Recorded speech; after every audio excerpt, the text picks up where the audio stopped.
Well, greetings and salutations, everyone. Welcome back once again to a very unexpected episode here on the Farts and Crap Show of Stick Tips, I guess, because that's the show where I talk about controllers and stuff. I usually do a tutorial, but I was like, is that a requirement? Do I have to always do that? I don't know what else to call it. I guess I don't have to call it anything, but I mean, this is kind of an episode of Stick Tips, and I have talked about these guys on at least 3 episodes of Stick Tips. So this morning, 8bitdo tweeted this out, and I was like, that's interesting. That looks like the SN30 Pro Plus, but it's a little bit different. And what are they doing there? Apparently on a phone or something. That looks like 8bitdo's Ultimate software.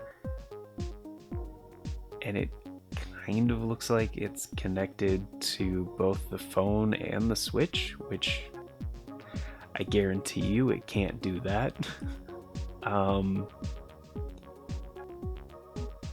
Interesting though.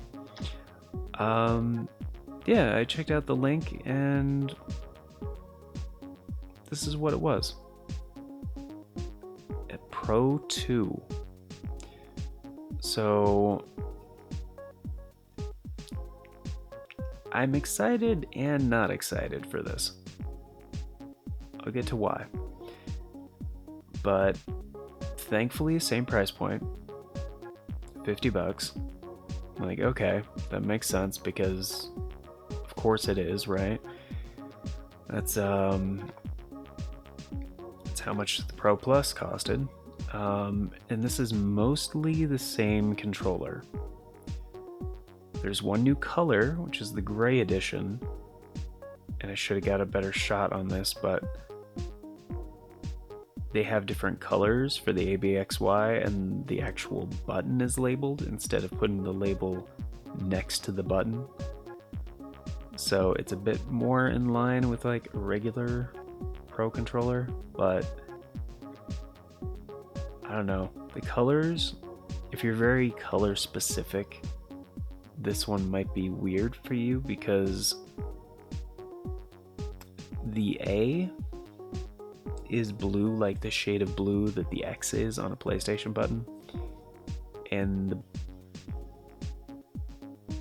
B is red, again almost the exact same shade of red that the circle is on a PlayStation button. And actually I take that back, the A is green like the triangle on a PlayStation button. It's the Y that is blue like the X.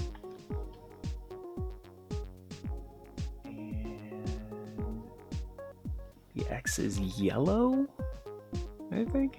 So that's different. Is that yellow or is it pink?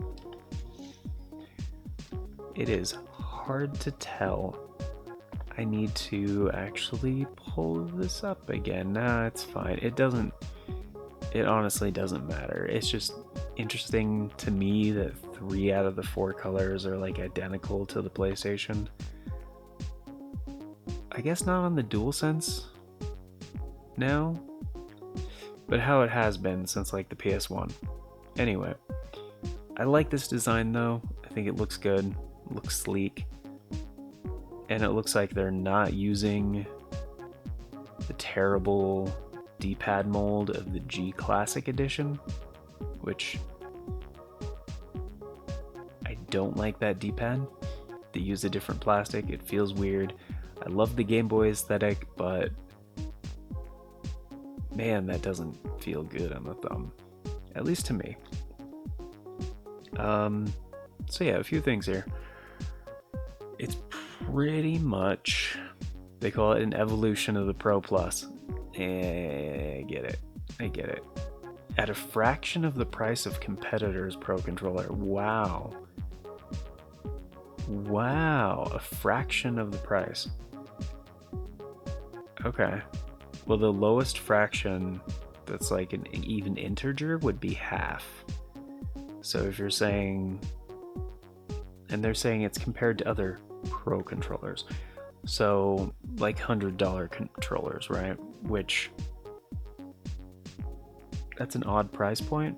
Most competitors don't have a Pro controller at $100. The Xbox Elite, and stuff like that. Most of them are just over $100. And I mean, there's the Switch Pro controller, which is 70. This is 50. So that's what, like 5/7? You can't really simplify that into a better fraction. 2/3 of the price, kind of. So yeah, it's got 2 programmable buttons on the back. Cool.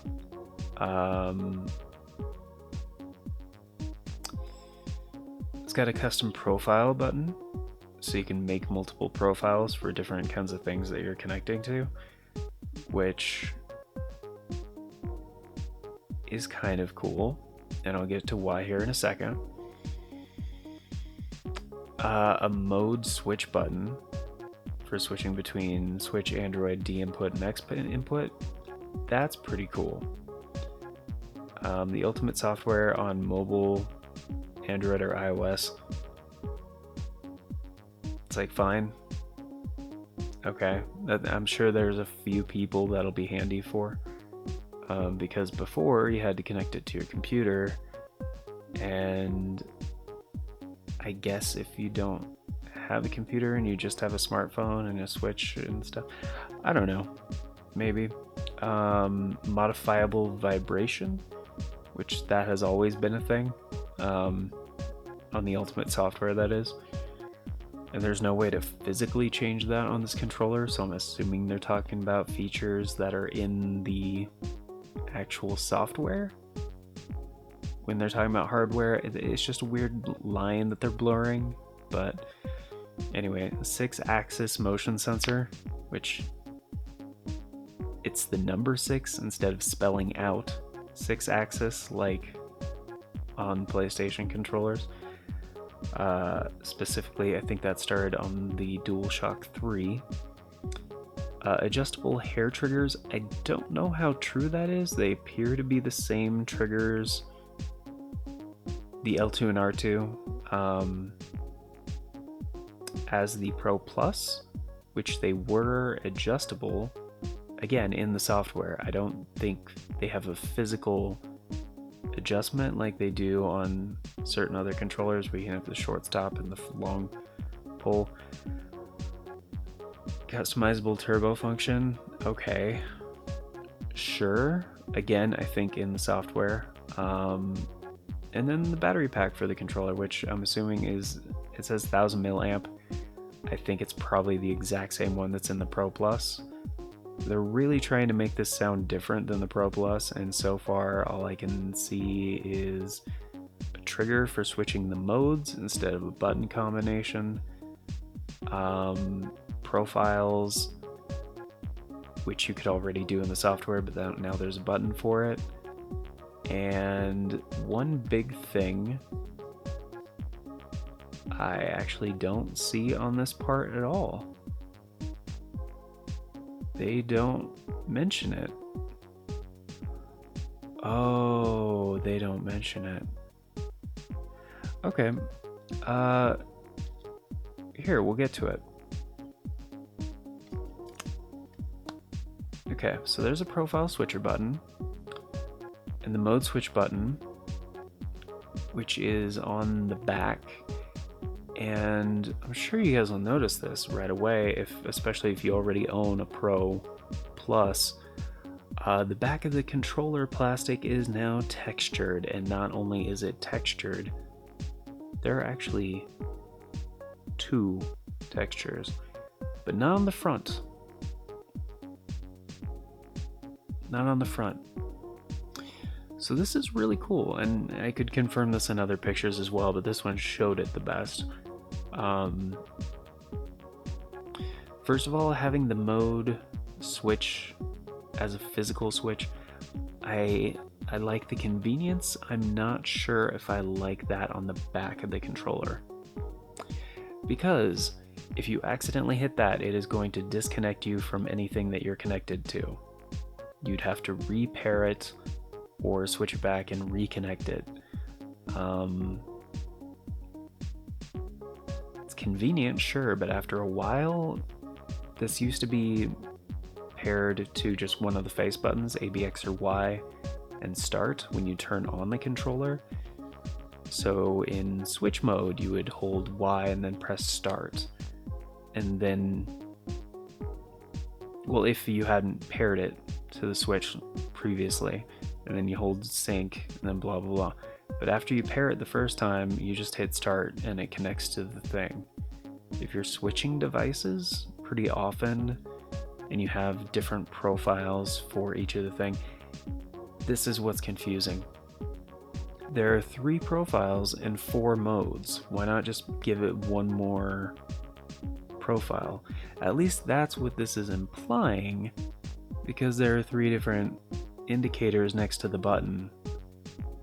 And the one on the bottom, the 4 dots, the square dots, that's like for the sync indicator and player number indicator. So if you're player 1 on that controller, just the first light will be lit up. If you're player 2, the first 2 lights will be lit up. At least that's how the Pro Plus works. So I like that it's textured for better grip. I hope they reworked the shape a little bit, because the Pro Plus is a little bit awkward shape-wise, just in like how the curves work. Maybe they did, maybe they didn't. I wouldn't be surprised if it's the same mold with a few tweaks, but anyway, because that's exactly what it looks like on the back. It's not bad by any means, and actually the edges might be a little bit reshaped. It's really hard to tell because like the lighting is going to make it look a little bit different. The handles look maybe wider, but again, could just be the lighting. Again, it's textured, so pro level back buttons, and that's the other thing I'm worried about here. I really like the convenience of back buttons. However, the way that these are recessed, I feel like these would be either a little awkward to press or way too easy to press. So I don't see myself actually using these at all, because I feel like it would go one way or the other. And if you're not familiar with it, this is a rundown of the Ultimate software, which is very helpful if you want to pick this up, or if you have the Pro Plus. It's great for that. You can, add dead zones or eliminate dead zones, or add outer dead zones if you want for the sticks. The triggers, you can make them a little bit less sensitive so they don't trigger on like accidental presses.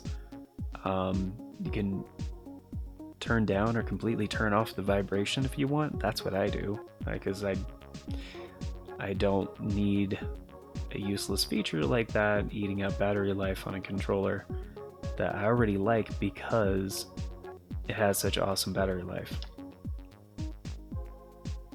And that's kind of all I got for you guys. Here's why I'm not really excited about this. I already have a problem with the D-pad on the Pro Plus. It might have just been mine, but it doesn't make me want to pick up another one.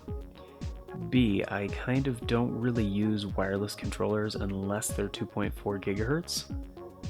This is... Oh wait, did it say on the other one? Did I go through that? No, I didn't.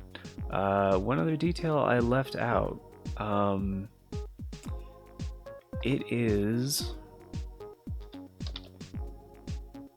Bluetooth 4.0.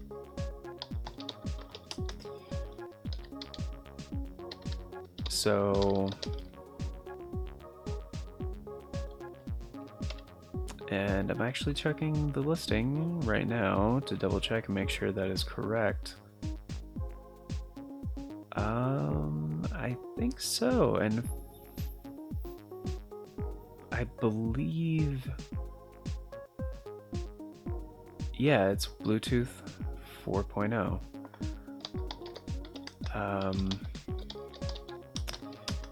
Very strange, because I'm pretty sure the Switch is Bluetooth 5.0.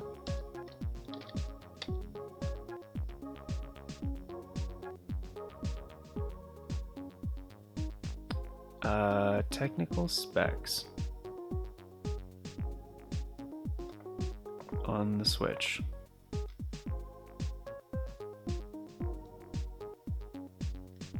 And we will check. It's Bluetooth 4.1 actually. So yeah, it's better, which is strange because the Switch has been out for 3 years. And like, it's all of the things that, see, a lot of people I think are going to pick these up. And for a really good Pro controller that has a lot of the features and all that good stuff, yeah, I would say the Pro 2 looks like a great option. It still doesn't support HD Rumble or Amiibo scanning though. So here's the thing, if you're anything like me, you don't have your Joy-Cons anymore. And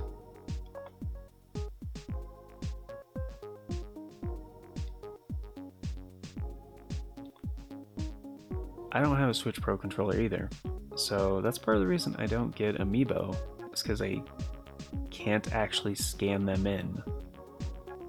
Because you need one or the other on the Switch to do that. I've been saying for quite some time they should just introduce an Amiibo scanner accessory for the Switch. Because they used to have one for the 3DS. Nintendo has made it before. So why not just make one for the Switch? It's literally just an NFC reader that plugs into the system. That, like, it could sit next to your dock, or even be a part of the dock. That'd be pretty handy, but no. And it's just regular vibration, not HD Rumble, obviously, so there are some drawbacks. The battery life is 20 hours, so that's good. I've had about that with the Rumble turned off, so if you're also using the Rumble, probably not 20 hours. And here's the other thing with 8bitdo. It takes them quite a while to get the firmware just right on their controllers. I'm assuming that's not going to be as much of a problem with this one because it's probably going to be very similar to the firmware for the existing Pro Plus. And I like that they're adjusting the grip. There are just too many things on this revision, that I'm just like, no. Sorry. Here's the thing though. If they had a 2.4 gigahertz version of this, or even a slightly cheaper wired version of this, I would pick one up. I'd straight up pick one up. I just don't like... I've moved away from Bluetooth controllers because I can't stand the latency issue and like the charging the battery issue and you get worse performance on like less than half than full battery. It's like, I don't like dealing with any of this. But I was gonna put a cliffhanger right there, and now I don't want to do it. I'll just tell you guys. I haven't done the full video yet because I do want to expand upon just a blanket statement. But they recently fixed the only problem I had with the SN30 USB, which was the shoddy firmware. They finally fixed it after like a year of being on version 1.03. They finally released 1.04. It fixes the problems that were there. And so I'm good. I'm good. I like that one actually better than my Pro Plus. I use it way more. I use my Pro Plus when I need the motion on it. The motion control is quite good. So I use it for Mario Galaxy on the 3D All-Stars collection. I use it for Breath of the Wild, for the shrines that require motion sensor and stuff like that. And for that, it feels great. I love it. It's really good.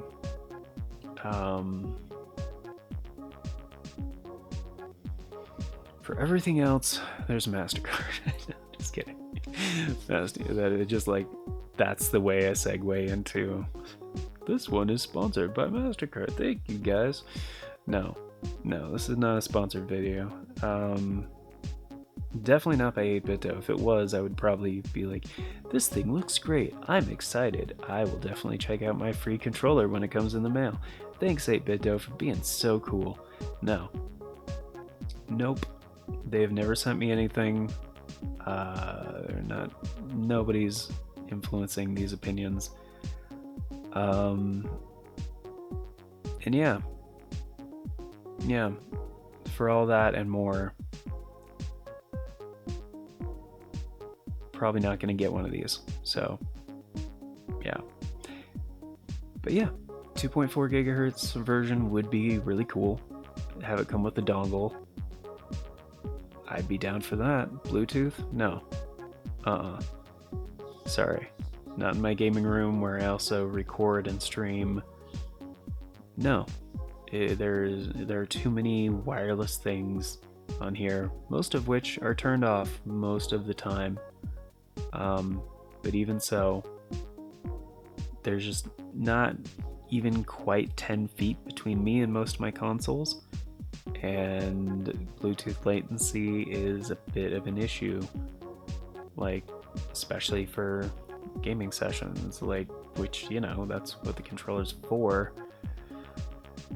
So yeah, it's kind of a huge drawback. And yes, you can use it, at least with the Pro Plus, you can use it as a wired controller if you plug in USB-C cable to the top of it and then, you know, run it, like, you know, put an extension cord presumably on that cable going to the thing.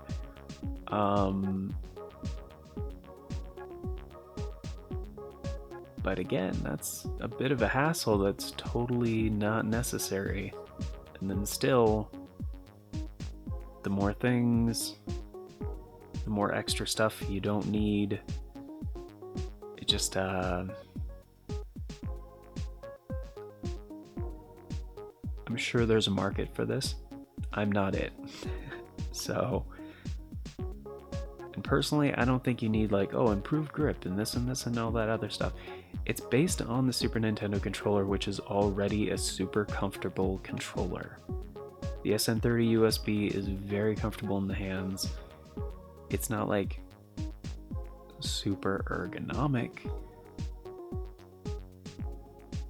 in the sense of like you grab the whole thing with like the bare thing, but I mean, come on, that's Nintendo already did that. It's called the GameCube controller, and there are evolutions of that, and there are different things for different people. But I get it. This is going to sell. I'm not going to pick one up. At least not for the time being. Because A, I'd be getting it for my Switch. B, I already have other Switch controllers that I prefer. And C, I already bought a Pro Plus. So if that one like magically exploded, yes, I would get one to replace my Pro Plus if I had to replace it. But it's not my go-to in the first place, so I'm not going to replace it. So yeah, that's it, guys. I just wanted to point this out that there's a new SN30 on its way. April 12th, is that what it said? April 12th. Yeah. So yeah, I just wanted to kind of make a video about it, kind of get my thoughts out there, form some of those thoughts as well, because I didn't quite know what to think or feel about this, especially at first. I was like, oh my goodness, this is, I was excited. I was really excited for a bit. And then I looked through the information, I thought about it analytically, I kind of mulled it over, and I was like, well, is this even something I want? The answer is no, not really. But yeah, thank you guys for stopping by. Let me know what you guys think in the comment section. There are no wrong answers. Like, just, you know, does it look good? Or you're like, no, I already have it, blah blah. Yes, this seems awesome. This is all the things I've wanted. I'm hopeful. Whatever it might be. Or if you're just like, I don't care. That's fine too. But and I'll get to all your comments. So, you know, but yeah, thanks for stopping in. If you guys enjoyed it, please like and subscribe. We also have a join button now, which has some great perks, helps out the channel more directly. Because yeah, we didn't want to make a bunch of other alternate things to be like, check out our blank, check out our blank, check out our blank. But if you use Twitter, we're also on Twitter. So anyway, have a beautiful day. Catch you on the next one. And until then, everybody, peace to your mothers.